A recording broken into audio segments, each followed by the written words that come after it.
Mostly I'll be focused on this one particular fast radio bus, which is known as the repeater, uh, and, uh, and the new insight that we had very recently on this topic. So to give a little bit of introduction about myself, I work at the UC Berkeley. I work on this project called Breakthrough Listen, if some of you might have heard about it. It's actually a search for life in the universe, intelligent life in the universe. But we also routinely do various different types of observations of all the different astrophysical objects, and this is one of the objects that we are also very interested in, fast radio burst. Okay, so moving along. So all the work that I'm going to talk about is not something that I did entirely on my own. There are a huge list of collaborators who have contributed in all sorts of ways. So this is just a broad list of them. Just to give you a feel of what FRBs are, because I felt that not many of you are probably working on this field. So even if you are, probably it's maybe something that you may like to recall from your memory. So FRBs are these highly energetic radio bursts. So you heard about pulsars. Pulsars repeat pulses, but FRBs do not. They just emit single pulse, and then that's it. So far, this number I think is still old. 60 FRBs have been discovered so far. There will be a paper coming out very recent in a week or so where they will publish, I think, 14 more FRBs. So as Manjri was mentioning, there are more FRBs coming up every month. There are more discoveries happening, which is kind of pushing this field to a new limit. The current limit, current estimate is that there are something around 10,000 of these FRBs going around in the entire sky. Now, we can't see the whole sky all the time. So we are only limited to the part of the sky that we are observing. So depending upon that, we typically detect a few FRBs a month, given the type of the telescope. There are type of telescope, for example, CHIME, which is a low-frequency telescope, which is a huge field of view. And telescope like that actually discovers a few FRB every night. Night doesn't really have any meaning in radio, but they try to operate at night because to reduce the interference. So in general, the FRB field is actually quite evolving very rapidly. For example, this is a very nice paper by Sri Kulkarni, came out in Nature last year, where they compare the GRB, number of GRB papers over the years compared to the FRB paper. And you can see there is clearly an exponential rise in just a decade. So this field is not that old. It's still growing. The first FRB was discovered not long ago, but so far we have but there are so many publications, there are so many people who are working on this field. And as Manjri mentioned, this is one of the most exciting field in astrophysics, because we don't know really anything about these objects, that where do they come from, why are these high and highly energetic millisecond duration radio bursts occur. First of all, this question came to everybody's mind when they were first discovered this, that how do we know where they come from? Like how do we find that out? So we typically use the dispersion measure as an estimate of distance. So when you look at the dispersion measure of these FRBs, you typically find them to be far away than all the dispersion measure that you find from the pulsars in our own galaxy. So this particular plot, what I'm plotting, is actually from Duncan Lorimer's paper. This is the dispersion measure, and this is the absolute galactic latitude, so upper and down. So we are living inside a galactic plane. So if you go upper and down the galactic latitude, most of the FRBs you can see have been found at a very high DM, and they are also at a very high galactic latitude. You typically, and the dots are actually the pulsar distribution. This is the large Magellanic and small Magellanic Cloud pulsars. But typically you see a decline in the dispersion measure as you go to higher galactic latitude. But you find FRBs to have a very high DM at high galactic latitude. That means that they are extragalactic. So this was a very good way to check. And now, since we know of one FRB, which I'll talk in a minute, we localize it, and we know that which galaxy it is coming from. The FRBs are very interesting because, as I mentioned, they are extragalactic. So the emission from the FRB actually comes from very far away distances, and they travel through these huge number of different types of medium. First, they travel through their own local environment, so that actually gives us a handle on understanding the local environment in their own host galaxies. They travel to the intergalactic medium, which also gives us some handle on understanding the density in the intergalactic medium. And then, of course, they travel to the ISM, and then they reach the telescope. We typically try to localize these FRB, but it's a very hard thing to do. Localizing an FRB requires an interferometer, and none of the FRB has been discovered particularly by an interferometer. So people have actually gone after for a detailed observations using interferometer. So far the localization has not happened for most of the FRBs. Okay, so now most of the talk I'll be focused on this one particular FRB, this known as FRB 121102. The name comes from the date it was first discovered, so it's 2012. Yeah, so it's a year, month, and date. I say it's only with a star because there will be another paper coming out in a week where they will announce another repeating FRB, but you didn't hear that from me. What is interesting about this FRB is that since it was repeating, as I mentioned, people went to an interferometer and then they imaged the burst. What they found was something very spectacular. They in fact found that burst was coincident with a very tiny dwarf galaxy. Then they went even further. They went with the VLBA. And then they found that burst not only is coincident with the dwarf galaxy, but it's actually at the off-center from the dwarf galaxy. There is, in fact, a bright radio spot, which they call a persistent radio source, inside the dwarf galaxy, where they are speculating the FRB is actually coming from. In fact, they were able to localize so precise that the distance, the separation between the persistent source and the FRB is within 40 parsecs. So that's quite a remarkable localization. So we know very well now that the FRB is actually coming from a galaxy which is 3 billion light years away. So that clearly defines that this is an extragalactic source. It also allows us to study that dwarf galaxy. It also allows us to study the origin of these FRBs because now we know where it is located. That's actually not a very well understood thing. It repeats in a very random fashion. And there are some observations, I'll talk about that in a minute. There are some observations where they actually detected multiple bursts in a very short while, but there are some observations where they observed for months and then they didn't detect it. So it's a very random, the repetition is very random. There is no periodicity associated with it. So you can't predict it when it will repeat. Since this repeater is very close to the persistent source, yeah. which would always be surrounded by dense plasma, yeah. Does this source show unusually high dispersion emission? If you wait for a few more slides, I will discuss all that.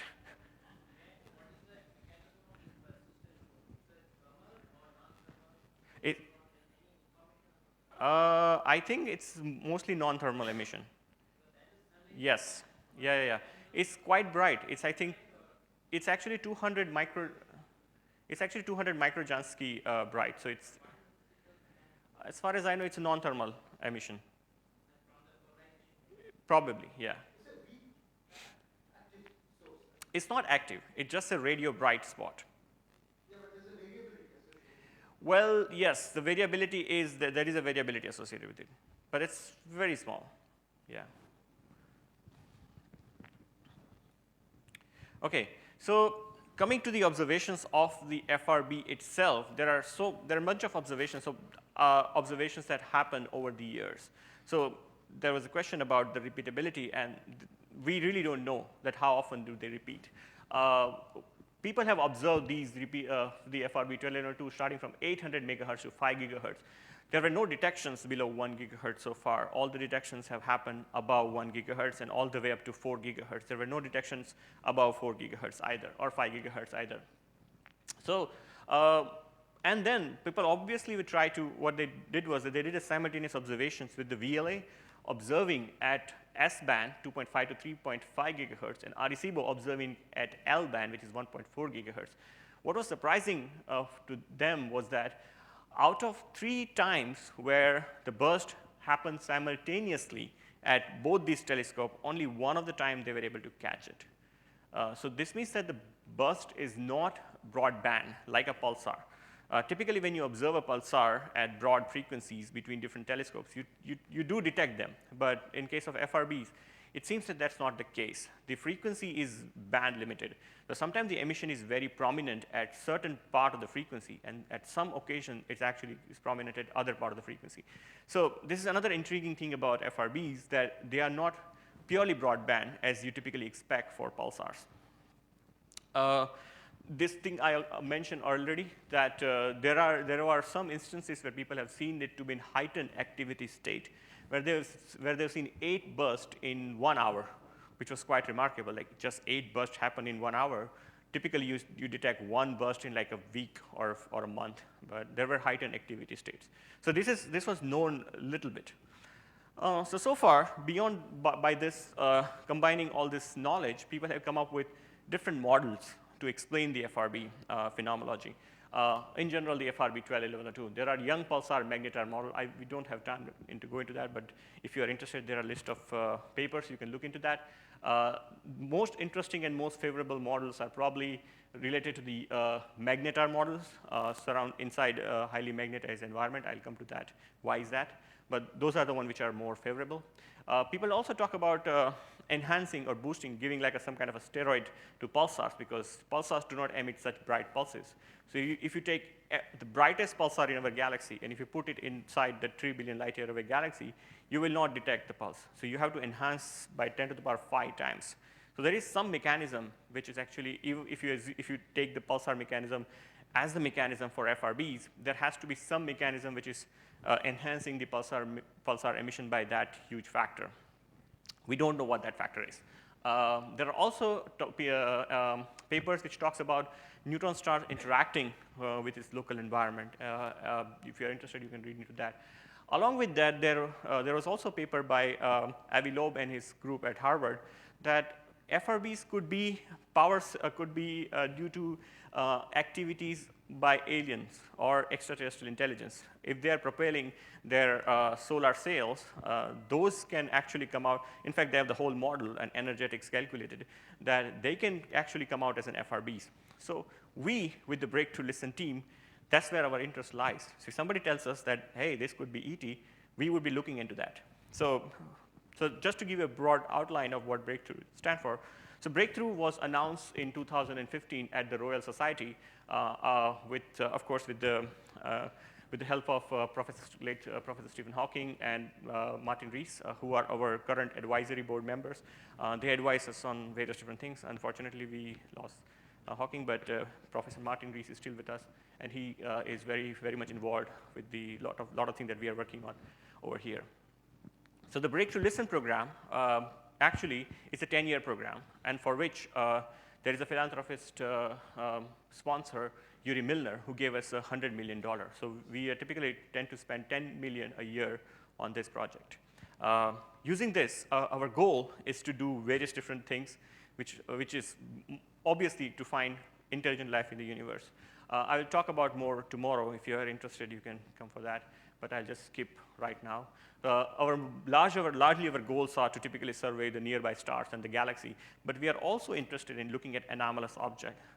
You probably might have heard about the Voyaging star, the star which has a missing flux, the star which actually shows very non-periodic deep in the light curves. These are types of objects which we are interested in, and FRBs actually fall into these categories because the origins are unknown and people have proposed ET theories associated with that. So in order to detect FRBs, or in order to detect any kind of broadband signal, I have a pipeline place currently already working at these different telescopes. It's called Spandak because I'm Indian, so I would like to call. I'm still working on the acronym, so don't ask me what it stands for. But Spandak, as you all know in Hindi, stand for something which is pulsating. So we are looking for pulses. What we are doing is that we have a highly optimized GPU accelerated code which actually search for these pulses in semi-real time. So it's actually quite fast. So we observe for typically 5 to 6 hours, and we can process all that within less than an hour, the entire stream of data. It produces plots like these for visual inspection, and ultimately a human actually makes a decision whether you have detected an FRB or not, and you can go back to the raw voltages and extract the portion of the raw voltages where you found the FRB. So this is a pipeline that we had. We wanted to put it on the test. So let's say, so we wanted to check whether this pipeline is able to detect FRBs. So first thing we tried, we looked at the FRB 121102. So though I mentioned earlier, nobody had detected FRB 121102 at higher frequencies. Most of the FRB detections happen at the lower frequencies. So we thought that why don't we try and go to higher frequencies? Another reason was that only us had the capability in doing that because we had the back end which was able to cover 4 to 8 gigahertz simultaneously. So we had so many compute nodes, such a computing cluster, I actually skipped those slides, that is able to actually capture the entire 4 gigahertz of bandwidth. So we wanted to utilize that. So what we did was that we observed the repeating FRB across 4 to 8 gigahertz for 6 hours, and the entire observation was actually divided into 30-minute scan. What we found was phenomenal, that we found that in our first scan, we found 15 bursts from the repeating FRB. In our second scan, we found 3. And then the later entire observation, we didn't find any evidence of any burst. So this is again highlighting the point I mentioned earlier, that there are some activity phases where it kind of gets, the FRB becomes very active and produces large number of bursts in a very short duration. So this is one of the case where we had a huge number of bursts in just 30 minutes, and then later on, no burst. Is there a pattern between the duration, initial duration of this high frequency burst with that of 700 megahertz or 1 gigahertz?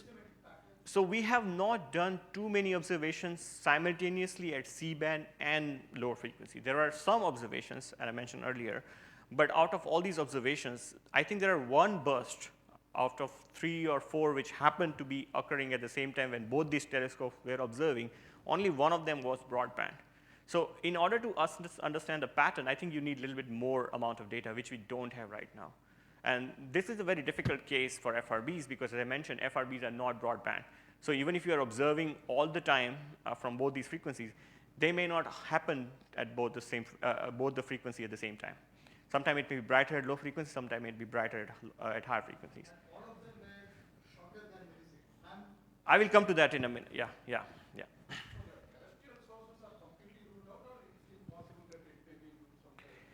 For this FRB, terrestrial sources are completely ruled out. For other FRBs, it's very hard to distinguish them from terrestrial sources.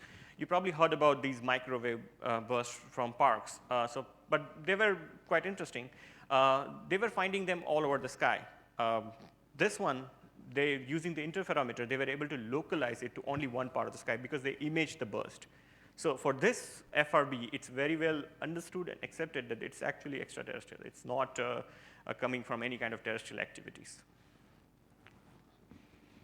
Okay, so since we had so many bursts, it's an obvious question. Nobody had so many bursts in such a short time. I mentioned that there were 8 bursts detected in an hour some years back, but we had 15 bursts in just 30 minutes. So obvious thing to do was to look for periodicity. So this is a de-disperse time series, and all these individual are actually the detected burst. I'll show them in more proper way. But we didn't find any periodicity. We did all sort of checks. We did a periodicity check. We did an acceleration search. But we didn't find any periodicity over there.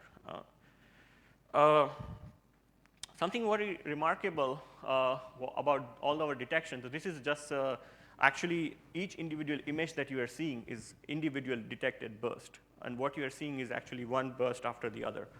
So you can see that some of the bursts are brighter at higher, so this is the frequency, and this is the time, and this is the dispersion that you see. So some of the bursts are brighter at high frequency, but some of them are brighter at lower frequencies. So this was very interesting. So that, and because of this, so this actually highlights one very important point, that if you want to detect FRBs, you should actually try and get as large bandwidth as possible. Imagine the scenario when we only had like half the band. In that case, we would have detected only half of the pulses that we have detected right now. So having a larger bandwidth is obviously very good. This is just a comparison of all the different detections at different frequencies. So a comparison of the peak flux density across all the frequencies. So this was detection done at 4 to 8 gigahertz of frequencies. And you can see the typical flux densities are not really varying across frequencies. So it has a very flat type of spectra. Typically, in case of pulsars, you intend to see lower flux densities as you go to higher and higher frequencies. And typically, you expect to see much higher flux densities at lower frequencies. But it seems that that's not the case. The other thing to notice is the width of the pulse, the question that Patrick was having, that the width of the pulses that we detected is something of the order of a millisecond or lower than that. But most of the pulses that they've detected at slightly lower frequencies, like something around 1 gigahertz, are much wider. So pulses at high frequencies are much narrower. So there are some more interesting information that we were able to find out from these detections. Okay, so when we announced this, obviously due to our association with Breakthrough, people thought that we are talking about ET. So there were lots of media, and I had to really talk to everybody and try to calm everybody down that we didn't find ET. None of these signals we are claiming to be coming from ET. This is a very well-known astrophysical source. We observe it to understand our backend in order to verify our backend in various different ways. And we actually made a detection of an astrophysical object. In fact, the CNET guy was quite nice, and he wrote a very nice article.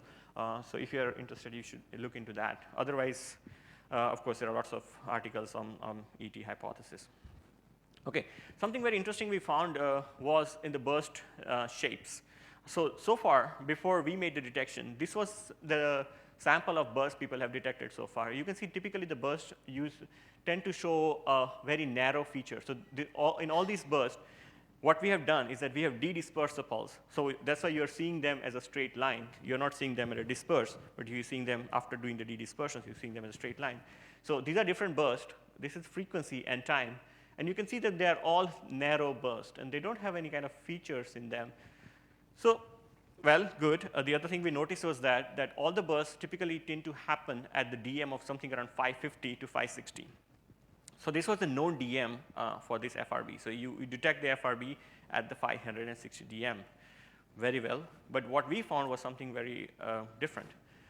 So this is a signal-to-noise ratio, and this is the dispersion measure. What we found was that the signal-to-noise ratio was actually picking up at much higher DM.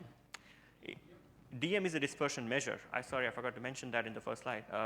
So when a broadband signal travels the interstellar medium, the high frequency actually reaches you first, and the low frequency reaches you later. And the relation between the high and low frequency delay is what we call the dispersion.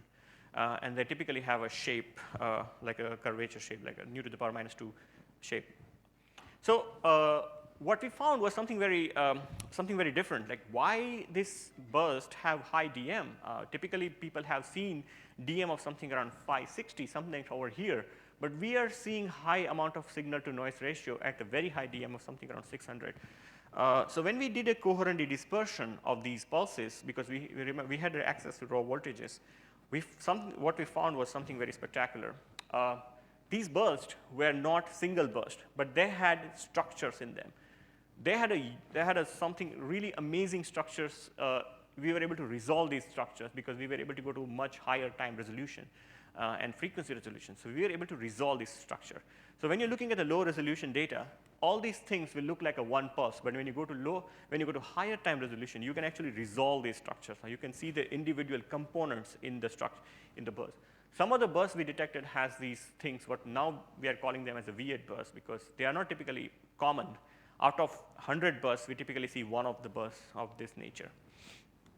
What we found was something really amazing, that there are a couple of bursts which show this feature, that they had multiple components. For example, this burst, which we are calling 11A, had 4 components, where the leading component has the emission at the high frequency, while the trailing component has the emission at the low frequency, and there is a progressive drift in the emission. This is also seen in here, probably with the missing central component, but this was something very weird that we don't understand why an FRB would do something like that.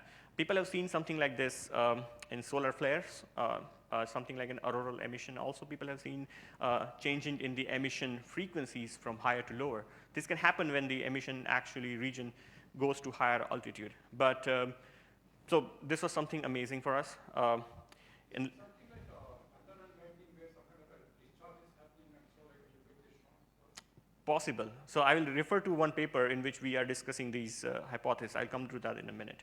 Isn't so all these pulses you have shown, Yeah. none of them show sharp rise and a slow decay. Unlike So that's what we call, yeah. burst pulses. So that's what we call due to scattering.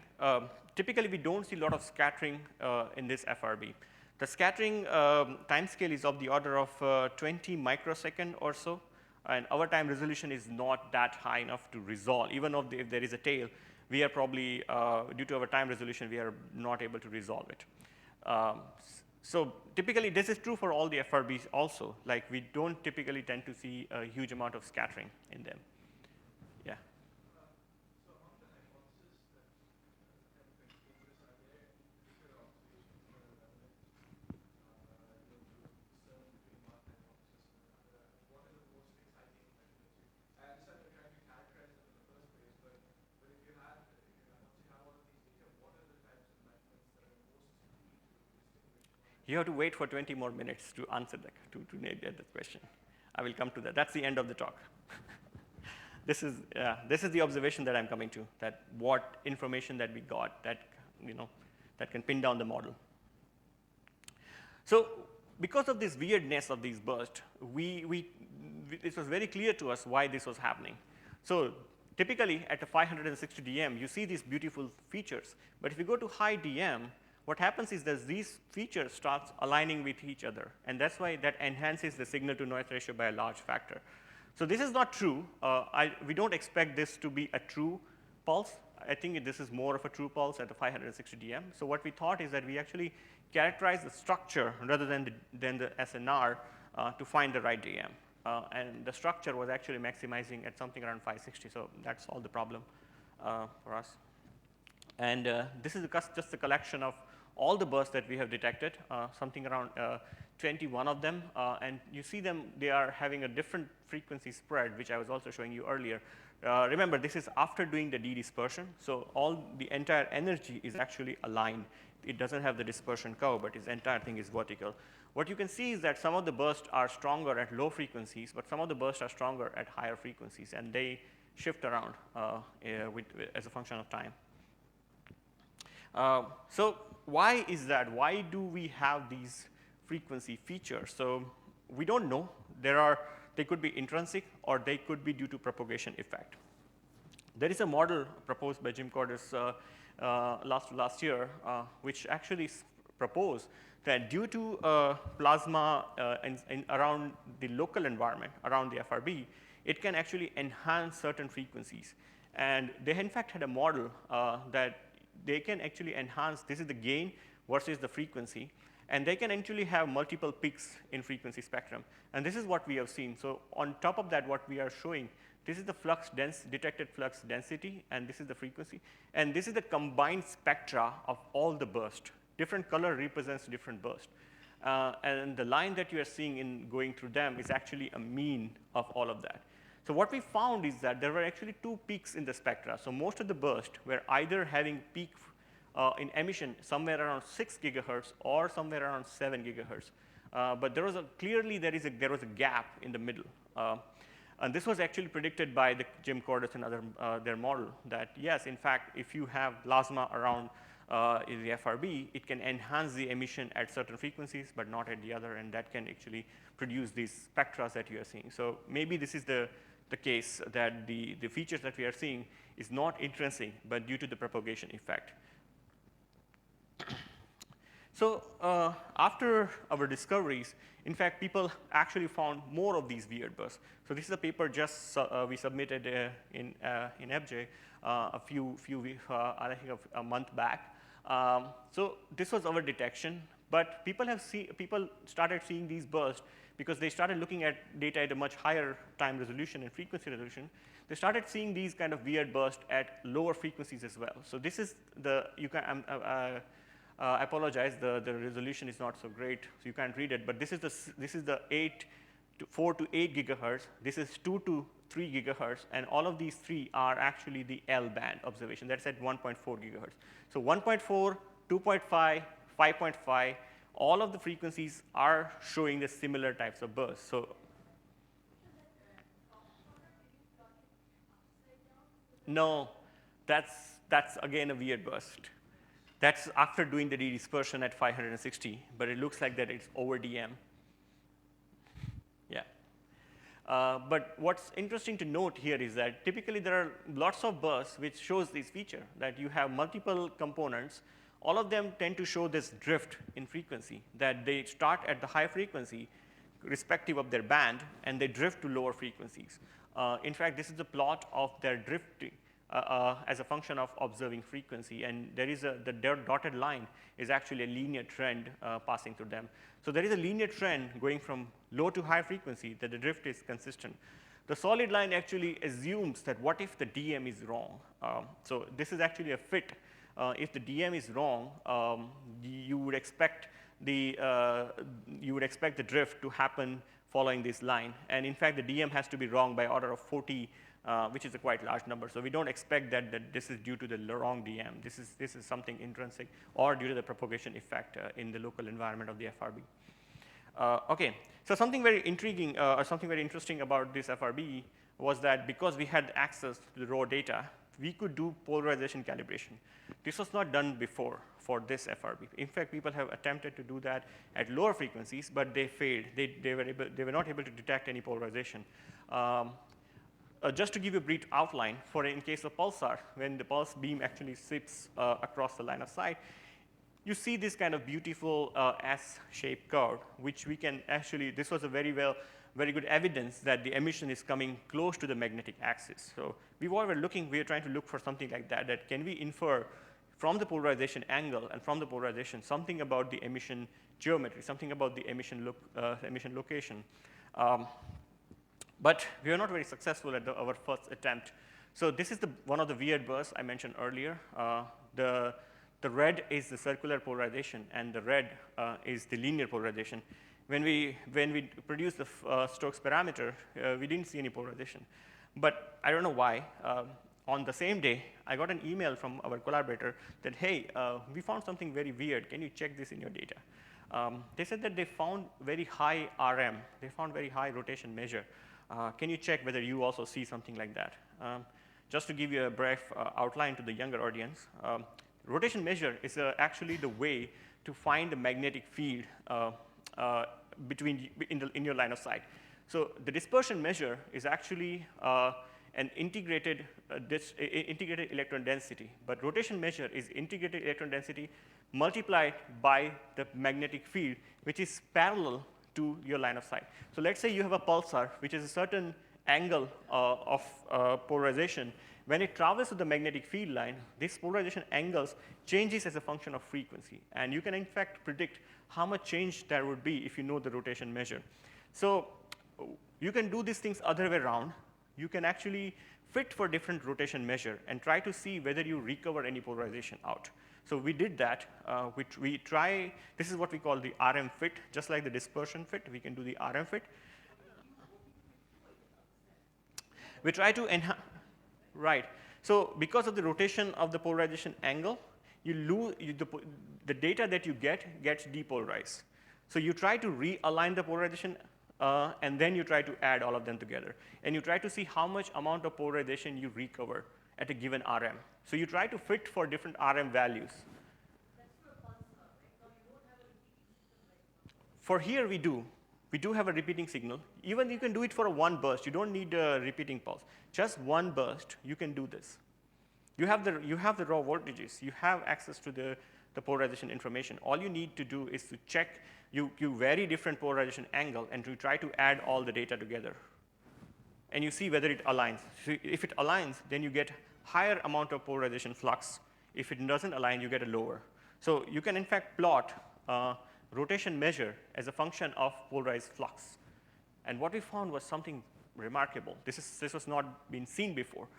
The RM was something of the order of 10 to the power 5. This was a huge, high number. And we were not the only people seeing this. They actually saw it at the RECBO first, but they didn't publish it.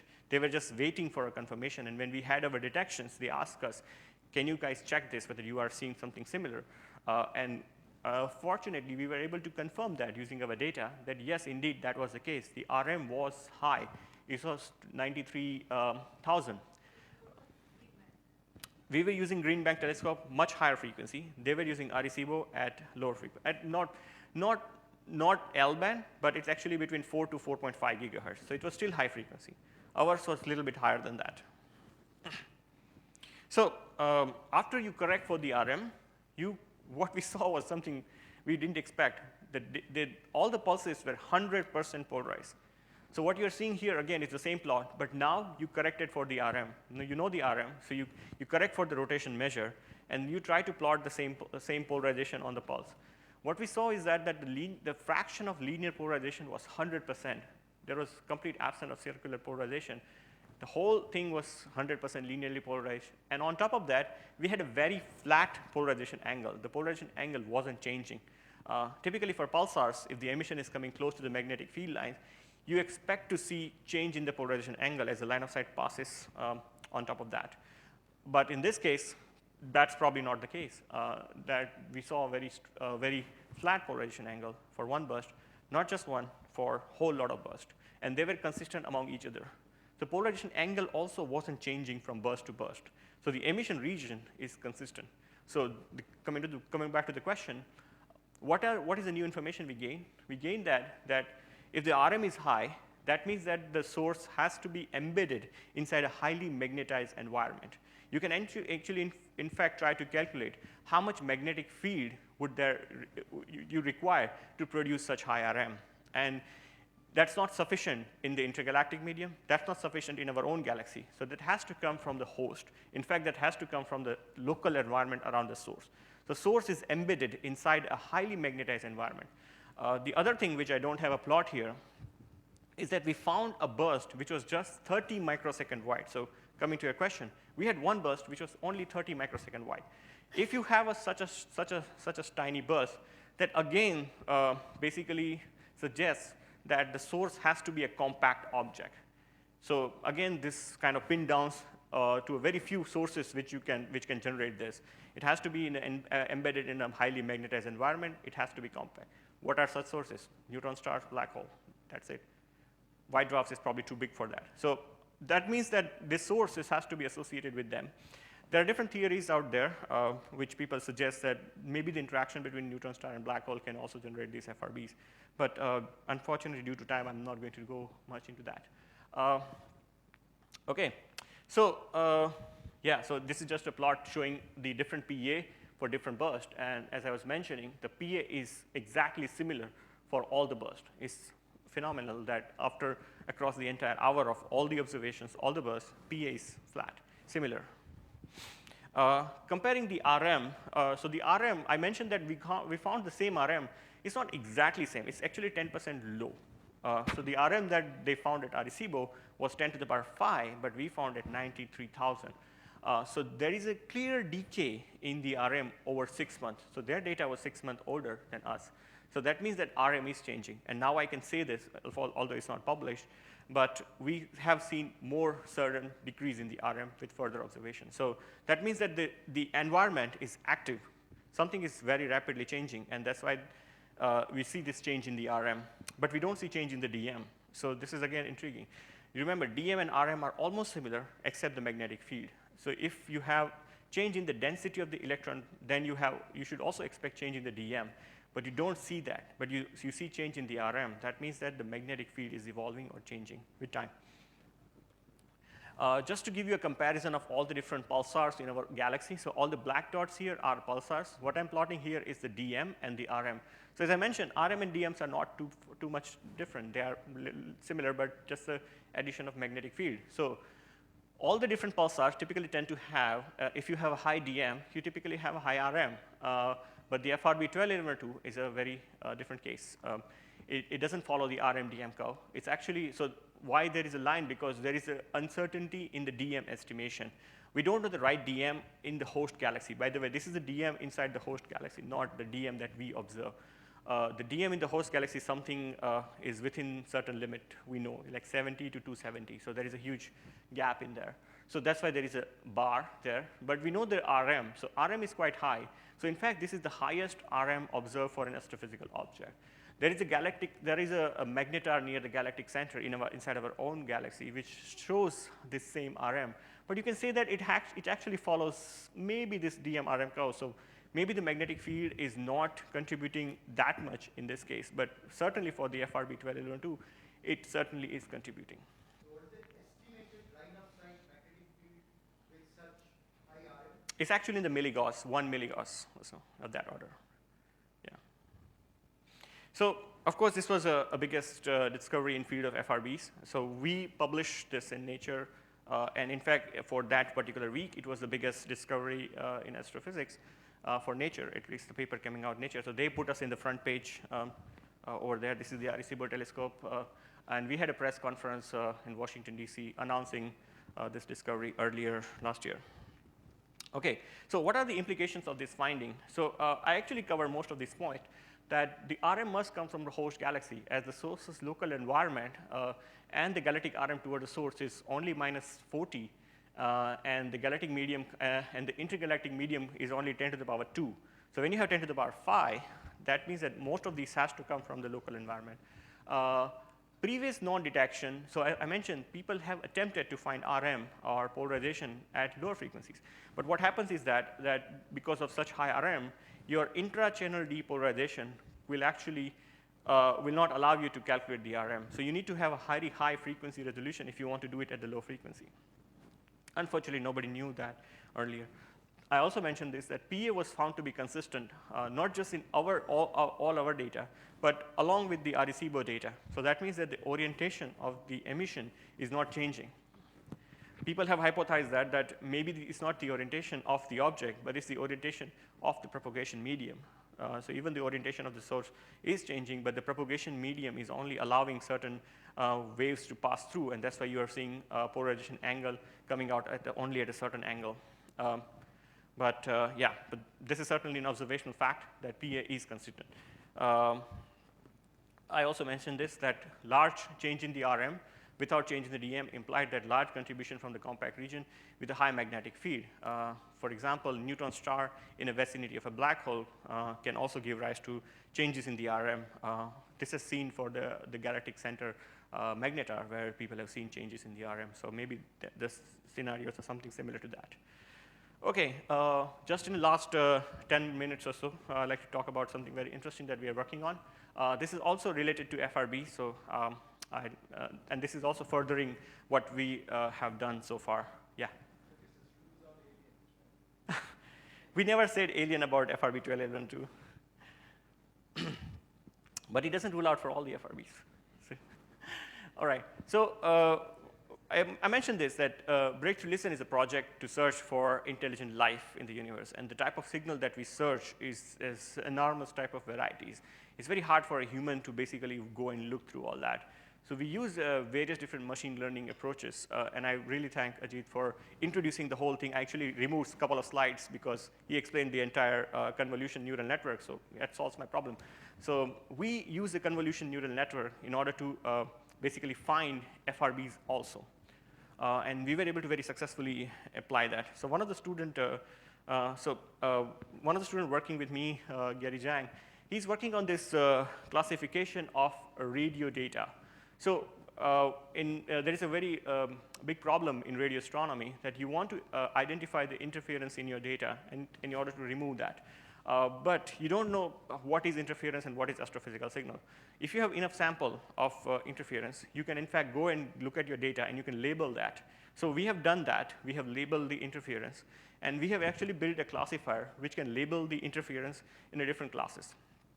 Not just that, we are in fact able to classify different modulation pattern. There are like, you probably heard about amplitude modulation, frequency modulation.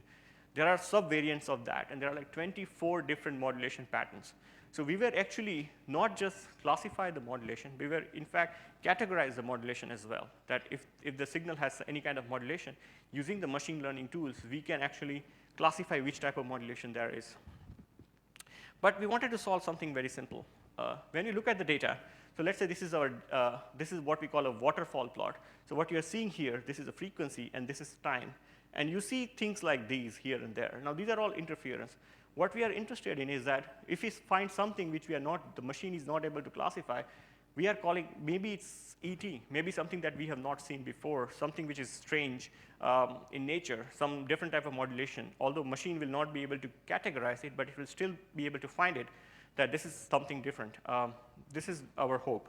But in talking about the FRB, FRB is much simpler problem because we know what we are looking for. We know what FRBs look like.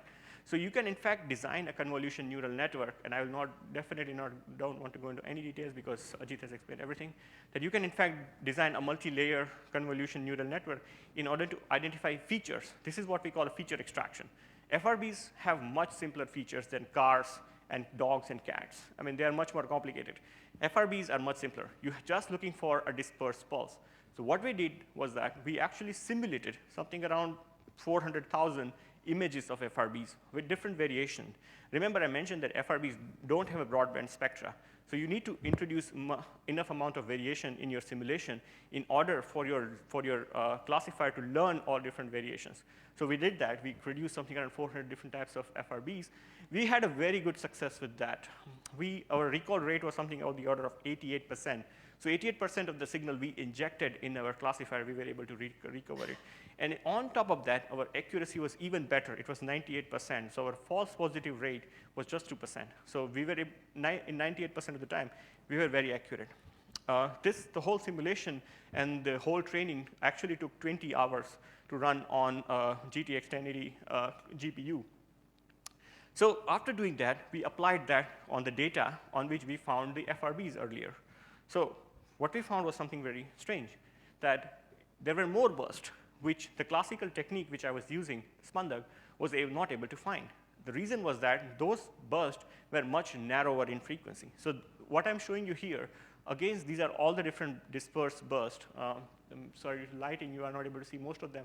But what you're seeing in the red is the burst which detected from the earlier technique, and what you're seeing in the white number are the newer bursts.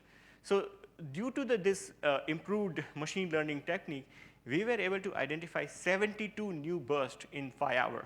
So this is the largest number of detection. We already had the largest number of detection by 15 in 30 minutes. We, in fact, took it more further. We found 72 more. So in total, 95 or something like that. So this is a huge number of bursts in a very short duration. And we published this year earlier with my student that this is a new approach of finding FRBs. Nobody had done that before. People are talking about finding FRBs, but they were talking about using machine learning to find FRBs, but nobody had successfully applied and demonstrated it. So we were the first people to actually demonstrate that, yes, it does work very well. What I wanted to emphasize using this figure is something maybe very obvious to you, that this plot actually shows the recall rate as a function of signal to noise ratio. So classical technique will be able to pick out any signal which is above, let's say, 6 sigma. So what you're seeing in this plot is that the black line is the detection from a classical technique. So you detect everything. Your recall rate is almost 1 if the signal to noise ratio is close to 6 or above 6. But in case of neural network, we can in fact detect pulses which are even weaker. So we started collecting pulses even though they had a lower signal to noise ratio. We started collecting, and our recall rate actually matches at 6 sigma. We are able to recover all the pulses with the classical technique. The reason I mention is very simple, that most of the bursts we detected using the machine learning techniques were very narrow in frequency. So when you look for a burst at broad frequencies, if you combine all the data together, if the pulse is not broad enough, you will not see that when you collapse entire 4 gigahertz of band. But machine learning is more like an image recognition. So you operate in a 2-dimensional plane. So even if you have a tiny bit of a dispersed signal anywhere in your data, you can still find it. And that's how we were able to capture all the low SNR pulses. What you're seeing in this plot is actually the entire 6 hour of observation. All the red circles are the detection from the earlier technique, and all the blue ones are the one from the machine learning techniques. The size of the circle actually represents the intensity. So you can see that most of the brighter ones got picked up by the classical technique, but all the weaker ones actually got picked up by the machine learning technique. OK, so the summary, I just summarized the thing that I talked about. that this is the first detection of around 21 bursts at such high frequency. So nobody had detected FRBs or even 121102 at such high frequency. So this was the highest frequency detection. And on top of that, using the machine learning, we were able to discover 17 new bursts. So again, this is something very remarkable had happened in this field, that now people are actually using machine learning in a quite rapid way. But we were able to first demonstrate that, yes, it does work very well. The frequency structure actually demonstrate importance of doing wide bandwidth observation. So typically the future generation telescope, if they want to find more FRBs, they should try and cover the wider bandwidth as possible. In fact, the UGMRT is a very good effort in that direction. The UGMRT has now currently extended the range, the bandwidth that they operate to much like 200 to 400 megahertz. So that's really remarkable to finding FRBs. This I mentioned that the peak flux densities actually is almost consistent across 1 to 8 gigahertz, which suggests that you should be able to go to much higher frequencies, because flux is not decreasing if you go to 8 gigahertz. So why do you stop at 8 gigahertz? Why don't you go to high frequencies? So currently we are in a process of going to much higher frequencies. The repeatability, so again this question comes at why this only FRB repeats, Maybe the high RM its local environment is the reason for that. For the other FRBs, we don't see a very high RM. We actually know RM of 3 or 4 other FRBs. They are not so high. Maybe the high RM or its local environment is the reason for its repeatability. Future observations of regular monitoring may answer the change in the RM, which I suggest that we are already seeing some trends of. Of course, the questions stand about the periodicity. Even though after finding 72 new bursts, we were not able to find any periodicity with that. So something about the periodicity is completely unknown. So if it's a rotating neutron star, somehow we are not able to catch the periodicity. There are models about why you won't see a periodicity, but I will not go into that. But this is still an open question. So this is an ever-growing field. And I hope that within the next couple of years, we will be able to pin down the actual mechanism by finding more repeating FRBs. So I'll stop with that. Thank you for your attention, and thanks for inviting me to this wonderful conference.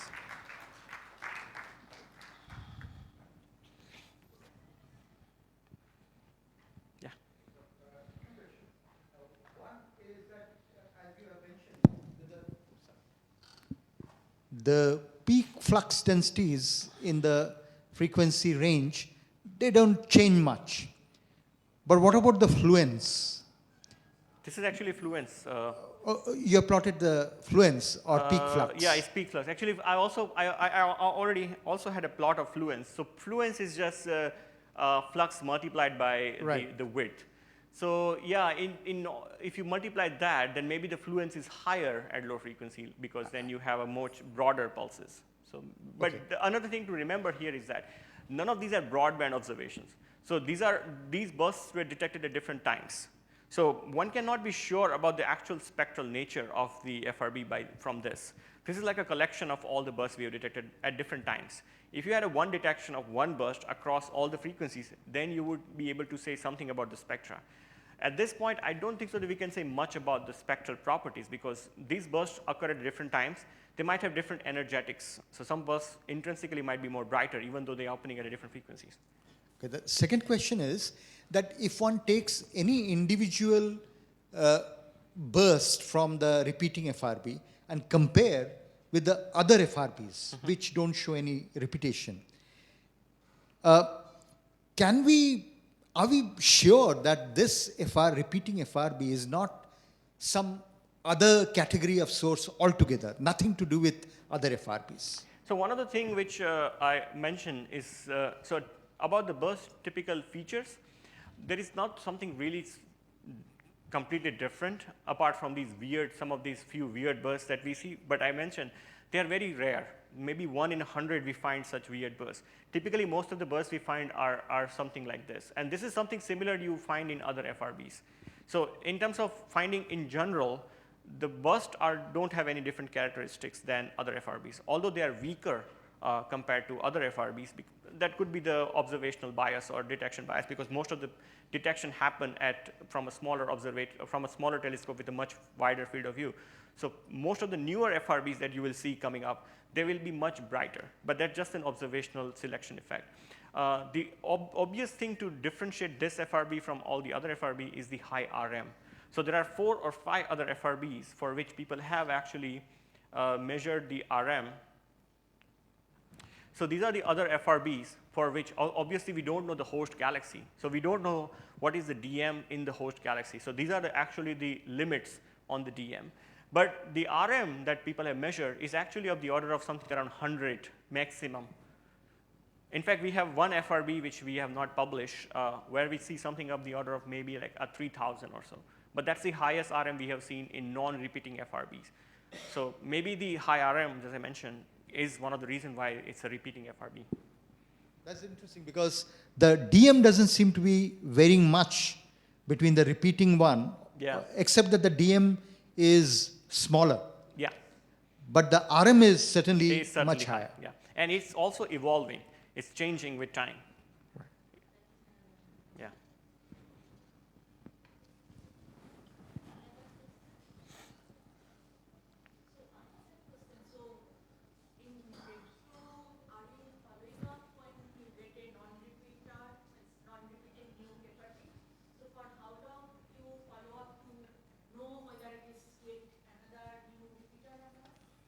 Yeah, so we typically observe all the non-FRBs for something around 30 minutes.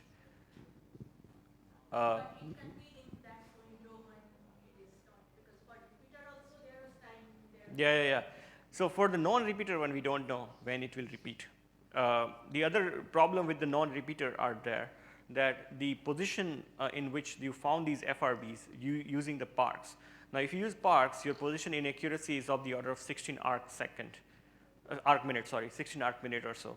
When you go to GBT at L band, that's 8 arc minute. So if you want to really cover this, you actually have to do multiple grading. So what we thought, rather than doing that, let's go to lower frequency. So when you do the repeated observation, we go to much lower frequencies, so that we'll have an equal sky coverage as the error region. Yeah, Chaideep. So it's a very naive question. I mean, so I was comparing this like CERN, this outburst with like you have a very massive earthquake on Earth, and the crustal stress in the Earth's crust builds up. So there is after a very big earthquake, there is a long gap. And suddenly, like you see a huge burst. It's like a and poison series process. Of bursts. Yeah. So is it like built up of some energy? Can you see in this source like that? It's hard to say from single observation. So we have not seen something repeated again. This was only one time. Like you have 15 pulses. Yeah, this was just one time it happened that we had a but brighter. Is there any correlation between strength of the pulse and the There is some correlation. Time delay between the next pulse? Yeah, not time delay, but the amount of burst. Time delay, we actually tried to check for time delay associated with the fluence. We didn't find any correlation, but what you can certainly see is the number of bursts that you detect when there is a brighter burst. They come in groups? Yes. Oh, so this is what, actually, this is the entire 6-hour-long observation. All the red circle you are seeing are the brighter bursts. Right. And you can see that at the beginning of our observation, we had a bright burst, and typically after a while, the burst becomes much more weaker. Okay. And in fact, the numbers also started decreasing. So there were lots of bursts in an initial period where we had a large number. So that's similar to like earthquake. When there's a big earthquake, there are some small jolts. Something like that, yeah. But as I mentioned, this was just seen once. Yeah. If you see the same thing again, that would be something interesting. Thank you.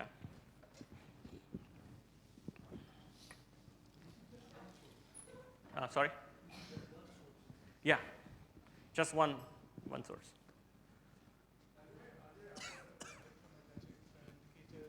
Or is it only in people have tried to do these observations. If you talk about the pulses itself, no. The highest frequency that people have detected is what we had is up to 8 gigahertz. Nothing beyond that. So people have tried to do observations using X-rays, gamma rays, but so far nothing. Yeah.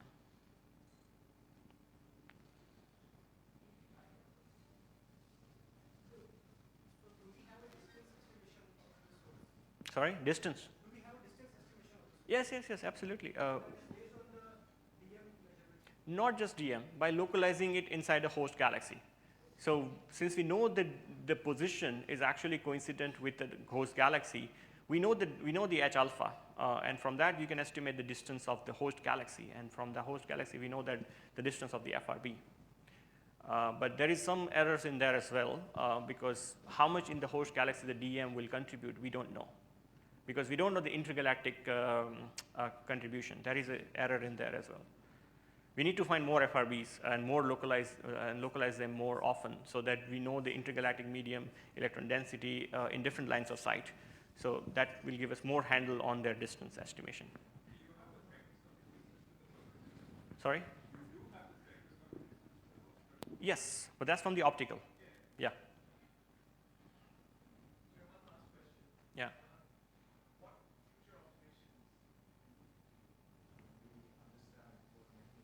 For FRB 12, 11, or 2, or in general about FRBs? In general, as I mentioned, you need to find more repeating FRBs in order to localize them, because there are so many unknowns about the repeating nature.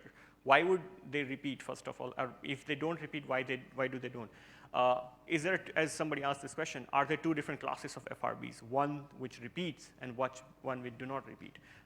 Once you find more FRBs, then repeating FRBs, you will be able to localize them. Once you localize them, that gives you a very good handle on understanding your local environment, your intergalactic environment in the local universe, or even the local host galaxies.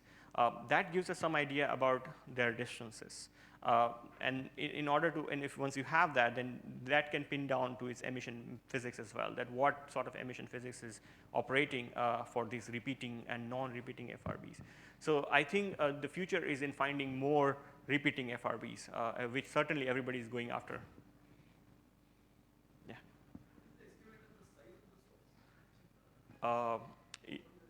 We don't know the exact estimate of the size, but from the position accuracy of the VLBA, we know that the separation is of the order of something around 40 parsec.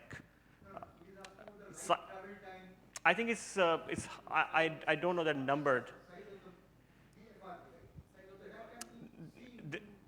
Because that depends on the size of your beam. You don't know within your beam, you don't know where the FRB is coming from. So within the beam, it's getting a few milliarc second, but that could be several AU, several hundreds AU. But so you don't know what compact size, and that we don't know. But you have observed microsecond duration. Well, that we know the compact object. Yeah. So from the compact. Yeah, so that means that the original object from which the pulses are coming is certainly compact. So that is within 10 kilometers, because it has to be a compact object, and then something which is 10 kilometers in size will produce a 30 microsecond pulse. So if you ask about that, then yeah, maybe it's a compact object of something upward limit of 10 kilometers. It could be lower than that.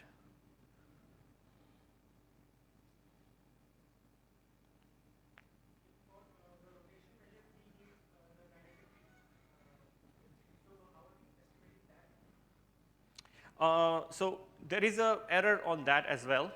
You need both. You use the DM, and from the DM, you actually assume what would be the electron density in the host environment. That will come out within certain error. Then you assume that, okay, if this is the electron density, Rm is nothing but integrated electron density multiplied by the magnetic field. And from there, you estimate what is the range of magnetic field. And that's coming out to be the order of milligauss or so, 0.2 to like 3 minutes. Sorry? Yes, certainly. Rm is one of the main key by which we are able to estimate the magnetic field. It's the only key, in fact, right now. Then how are we estimating Rm in the first place? Oh, because once you have a detection, you have the polarization. As I mentioned, like the technique is the Rm fit. You try to correct for different, so Rm is actually it's actually a change in the polarization angle. So you try to correct for polarization angle as a function of frequency, and you see whether you recover the polarized flux. So at what Rm you actually get the maximum amount of polarized flux, that's your Rm.